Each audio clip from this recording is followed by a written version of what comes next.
Now, you'll hear, as many of you have, as you've posted on Facebook, you've talked about this idea that, well, it's only happening in rare cases. It's only happening when the life and health of the mother is at risk. So I just want to address that this morning. I want to equip you to push back on that. We've done some great reporting at liveactionnews.org. You can go online and find others up here who have done the same. OBGYNs across the country are affirming that there is no medical need for abortion. Right. We must applaud that. We must affirm that. We should always seek to love them both and save them both. There are tragic cases of tragic disabilities and deformities. But as it's been brought up today, let me remind you, during a third trimester abortion, a baby is lethally injected with a poison called Digoxin, and it ends their heartbeat.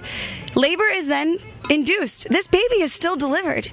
Why not give a fully viable baby the chance at life?